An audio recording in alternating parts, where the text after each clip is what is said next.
Story 1. The Runner's Encounter. I've been an avid runner for years, always following the same route. One summer evening, around 6 p.m., I finished a light meal and set off on my usual path. I started on neighborhood sidewalks for half a mile before entering a forest trail, where I ran an additional 2 miles. The forest has 2 trails, one paved and one dirt. I usually take the dirt path on the way in for the scenery and use the paved path on my way out. The trails are fairly secluded, and it's rare to see other people. Occasionally, I'd encounter someone walking their dog, but other than that, I was alone. At least I thought I was. Mid-run, I heard a sound from my phone. A notification from AirDrop, not a text message. I froze, knowing someone had to be close by to send it. Pretending not to notice, I kept running for a moment before casually pulling out my phone as if to change the music. What I saw made my heart sink. It was a Snapchat photo of me, taken mid-run, with the caption, "Come back." The image looked like it had been taken from the bushes just seconds before. Terrified, I shoved my phone back in my pocket and sprinted down the trail, taking the long way out of the forest. I could hear rustling and footsteps behind me, but didn't dare look back. Finally, as I broke through to the edge of the forest, I darted through backyards until I was sure I'd lost whoever it was. I never ran in that forest again, and I've since disabled AirDrop on my phone. Story 2. The Rest Stop. My brother-in-law and I were on a road trip through New Mexico, driving down an empty highway. Out there, gas stations and rest stops are rare, sometimes 100 miles apart, with no other buildings in sight.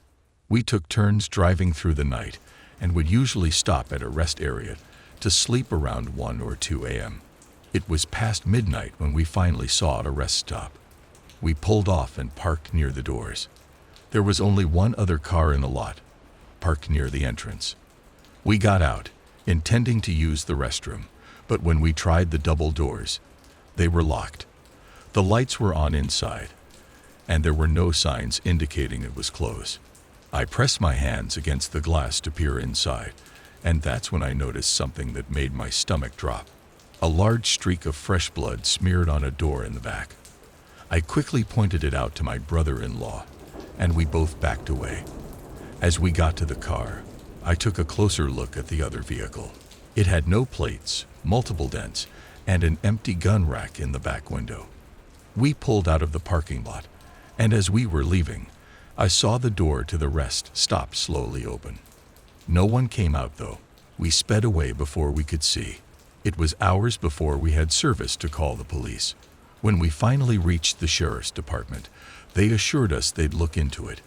Days later, I tried following up, but they never called me back. Story 3. Midnight Visitor. One night around midnight, I let my dog outside one last time before going to bed. After he ran off into the yard, I closed the door and went upstairs to get ready. He usually scratches at the door when he's ready to come back in. So when I heard the familiar sound, I headed downstairs. I've always had a habit of checking the peephole before opening the door, and this time was no different. But instead of seeing my dog, I saw a man, head down, staring at the doorknob. Frozen in shock, I watched as he began scratching at the door, just like my dog would, trying to imitate him. I wanted to call the police, but I wasn't sure they'd take it seriously. I tried snapping a picture, but the peephole was too small for my camera. Suddenly, the man lifted his shirt, revealing a knife, and began trying to pick the lock. I stood there, paralyzed, until my dog's bark startled him, sending him running off. I quickly opened the door to let my dog back in. I moved to a new home soon after and filed a police report, but they never identified any suspects. Story 4. The Roadside Abduction. Due to financial issues, I've been living out of my car. After a long shift at work, I parked in a Walmart lot to sleep. Exhausted, I climbed into the back seat, turned on the heat, and fell asleep, forgetting to lock the doors. I woke up groggy, with a strange humming sound nearby. It took me a moment to realize my car was moving. A hooded figure was in the driver's seat, steering my car down an unfamiliar road lined with dense trees. Trying to stay calm, I reached for the knife I kept in the back door compartment. In one swift motion, I held it up and shouted at the man, who immediately slammed on the brakes and bolted into the forest. I checked my phone. It was 3 a.m., and I had no service. I drove back the way we'd come until I regained signal. When I reached the Walmart lot, I realized I'd been taken over 2 hours away from where I parked. Story 5. The Tinder Trap. In my early 20s, I used Tinder a lot. One night, I matched with a girl who lived nearby, and we decided to meet for dinner. She sent me her address, and I drove to her apartment complex. When I texted her, she asked me to meet her at her door. As I walked up, I looked at her profile again, noticing for the first time that her pictures seemed inconsistent, like each photo was a different person. Shrugging it off, I approached her door, which was slightly ajar. Just before knocking, I heard a man's voice behind the door, saying, "Be quiet, he's coming to the door." A wave of fear washed over me, and I ran back to my car. When I got home, I saw several messages from her account, saying things like, "I saw you, where did you go?" and "Come back." Later that night, I received a final message. "We got your license plate number." I deleted the app immediately. Story 6. The Fake Delivery. I work night shifts, and after a long 10-hour one, I ordered some food to be delivered. I chose contactless delivery, so when I heard the doorbell, I waited to receive the photo of my food on the doorstep before getting up. After a few minutes, I received the photo, but then heard aggressive banging on my door. Annoyed, I texted the driver through the app, saying it was fine for him to leave. The banging continued, so I went to the door. When I opened it, a grimy-looking man lunged toward me. Luckily, he didn't realize the screen door was still locked. Panicking, I shut the main door and called the police. When they arrived, he was gone. I checked the delivery app and saw a text from the driver, explaining he'd left right after taking the photo. The man banging on my door wasn't him. I filed a report, but the man's identity remains a mystery. I often think about what could have happened if the screen door had been unlocked. Story 7. The Forgotten Room. When I moved into an old Victorian house I'd rented, I noticed an odd door in the hallway. It was small, almost like a closet, but there was no knob or handle, just a faint outline of where the door met the wall. One night, while setting up some shelves, I accidentally knocked the hammer against that door. The impact made it creak open slightly, revealing a tiny dark room. Curious, I shone my flashlight inside and found what looked like an old, dusty children's bedroom, filled with antique toys and a small bed covered in cobwebs. A chill ran down my spine when I saw an old photograph on the wall, a picture of a little girl standing beside a woman who looked eerily similar to me. As I turned to leave, I heard a faint whisper, "Don't leave me alone." When I spun back, the photograph had fallen to the floor, and a single handprint, small and smeared with dust, appeared on the wall beside the door. The next day, I called the landlord to ask about the room. He was silent for a long time before finally saying, "That room hasn't been opened in 50 years. The last tenant sealed it off after her daughter disappeared." Story 8. The Vanishing Neighbor. I recently moved into an apartment complex, and the neighbor across the hall, an older woman named Martha, was always kind, always leaving me small treats or little notes to welcome me. But one day, she stopped answering her door. I figured she was just out of town. Then, one morning, I found a note slipped under my door in Martha's familiar handwriting. It read, "Please help me. I'm trapped in my apartment." They took my voice. Disturbed, I went to her door and knocked, but there was no response. I heard a faint shuffling inside, so I called for the building manager. When we opened her apartment, it was empty, stripped of all belongings, as if no one had ever lived there. The manager looked at me strangely and said, There's never been a tenant named Martha in that apartment. It's been vacant for years. That night, I found another note under my door. Don't let them know I told you. Story 9. The Haunted Voicemail. I'd been receiving voicemails from an unknown number for weeks. The messages were always silent except for faint static, but they kept coming, even though I'd blocked the number. One day, I finally picked up out of frustration, and a faint hoarse voice on the other end whispered, "Please, don't hang up." I asked who they were, but all they said was, "Don't forget me." Then they hung up. Later that night, I was looking through some old family photos and stumbled upon a picture of my mother, holding a baby, me, in her arms. But standing behind her was a man I didn't recognize, with a face half hidden in shadows, wearing the same expression as in my nightmares. He seemed to be watching me. The next day, I checked my phone and found a new voicemail. "It's me, Dad. I'm here with you. Always here." I don't know who the man in the picture was. I never knew my father. But now, every time I go to sleep, I hear his whisper through the walls. Story 10. The Glitch in the Elevator. One night, I took the elevator up to my apartment after a late shift. I live on the 10th floor, so it was a long ride up.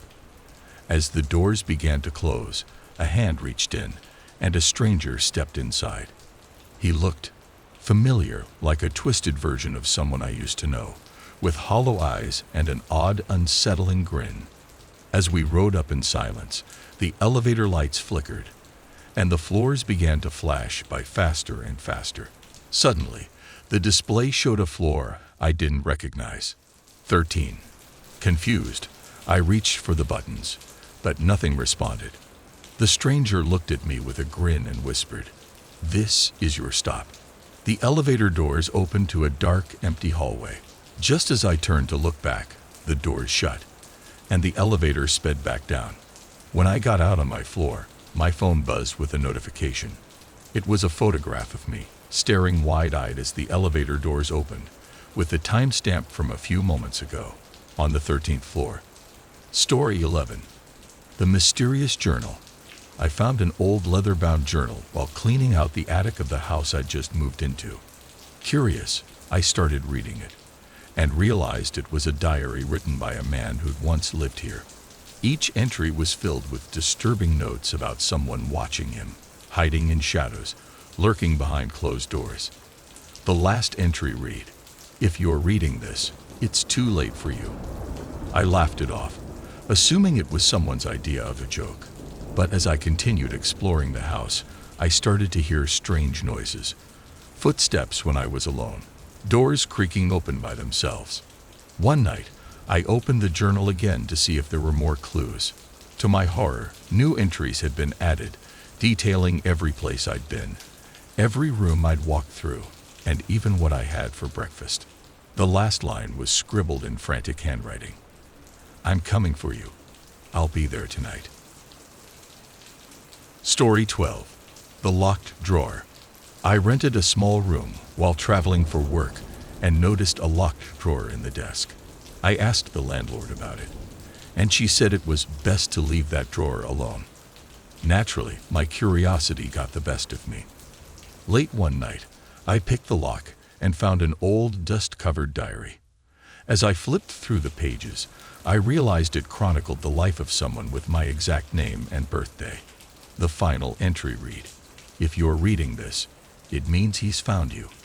You have until midnight to get out." I looked at the clock. It was already 11:57 p.m. I bolted out of that room and drove 4 hours. Later, I called the landlord to ask about the drawer, but she only said, "I told you, that room isn't meant for the living." Story 13. The Vanishing Reflection. One morning, I was brushing my teeth when I noticed my reflection in the bathroom mirror wasn't quite following me. It had a faint, eerie grin that I wasn't making. I froze, and the grin vanished, shaking it off as sleepiness. I went about my day, but over the following days, I noticed more strange things. My reflection seemed to be moving slightly off sync, blinking when I didn't, or looking at things I wasn't looking at. One night, I turned off the bathroom light and heard a faint scratching coming from the mirror. When I flipped the light back on, there was a smudge on the mirror that looked like a handprint on the inside. The next morning, I looked in the mirror and saw my reflection smile a twisted smile. I looked down at my hands, realizing I was the one on the other side now, trapped, and no one could hear me scream. Story 14. The Late Night Knock. I live in a remote cabin, so when I heard a knock on my door late at night, it startled me. I cautiously peered through the peephole, but there was no one there. Figuring it was an animal or a prank, I went back to bed. A few minutes later, the knock came again, louder this time. Annoyed, I swung the door open and saw a dark figure standing just outside the light, staring at me. I yelled for them to leave, but they only whispered, "You're in my house now." The next morning, I saw muddy footprints leading from the door to my bed and a note on the table, "Don't make me knock again." Story 15. The Basement Door. In my childhood home, there was an old basement door that would never stay shut. My family and I always joked it was haunted because it would creak open on its own, no matter how many times we latched it. Years later, while visiting my parents, I heard the basement door creak open again. This time, I decided to go downstairs to see if there was anything causing it. As I descended, I noticed strange markings on the walls, handprints in various sizes. Then I heard a faint whisper calling my name. I turned around to find the basement door had closed behind me. When I tried to open it, the handle wouldn't budge. I banged on the door, screaming for someone to help, but no one came. Hours later, when the door finally opened, I found myself alone in the dark basement. There were scratch marks on the inside of the door that looked like they had been there for years, but I didn't remember ever seeing them before. Story 16. The Hospital Room. I worked the night shift as a nurse at a hospital. One evening, I was checking rooms when I noticed one of the patient rooms had its light on, though it was marked as empty. Curious, I walked in and saw a frail woman lying in bed, smiling at me. Startled, I apologized, assuming she was a new patient, and went to get her chart, but found nothing. When I returned to the room, the woman was gone. I checked with my colleagues, and they all insisted the room had been empty for days. Later that night, as I was walking down the hallway, I heard someone whisper my name. I looked into the dark room and saw the woman's reflection in the window, her finger pressed to her lips, signaling me to keep quiet. The next morning, I learned that the woman had passed away in that room exactly 10 years ago, to the day. Story 17. The Ventriloquist's Dummy. I found an old ventriloquist dummy at a garage sale, and being a bit of a collector, I couldn't resist buying it. It had a cracked face, worn clothes, and a chilling smile. That night, I put it on a chair in the living room. Around midnight, I heard a faint, raspy whisper, "Look at me."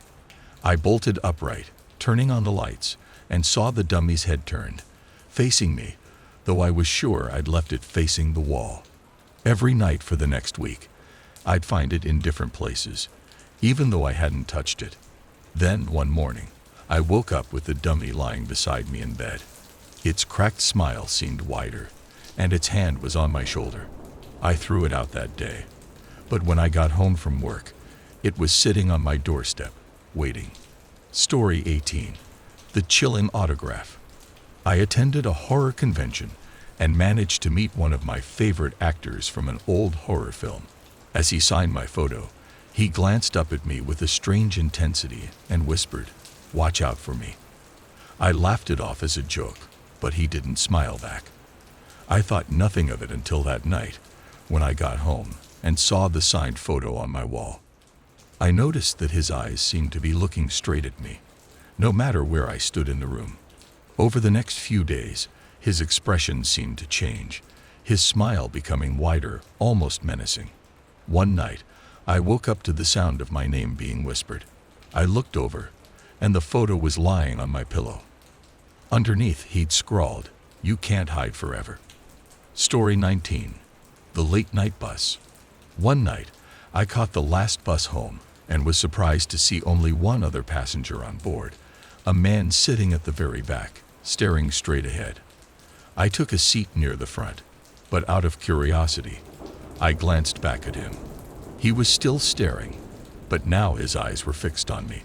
I tried to ignore him, but I kept feeling his gaze, intense and unblinking. Suddenly, he began whispering, his voice carrying through the empty bus. "I'm coming closer." Each time I looked, he was a row closer without ever seeming to move. When I finally reached my stop and bolted off the bus, I turned back to look and saw him standing at the back window, watching me with that same unblinking stare. Story 20. The Lost Child.